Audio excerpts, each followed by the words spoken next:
Oldi Koreyani baland binolarni, shahar markazlarida yashashni orzu qilardim. Endi Koreyaga kelgandan keyin qanaqadir shahardan chekkaroqda tinch joy xohlab qolar ekan. O'zi mana o'rmon ichiga kirganimizda tinchgina qushlarning ovozi kelyapti. Mana endi simishka bilan Pepsi'ni ovozida bir dam olishga kelganmiz. Shu yosh o'tgan sari qanaqadir shahardan ko'ra qishloq joyi, tinch joy odam xohlab qolar ekan.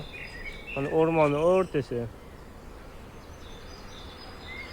Faqat o'sha qushlarning ovozi kelib turadi, daraxtlarning hidi kelib turadi. Bu ham toza havodan, bir shirali havoda o'zi ham. Bu nima deding?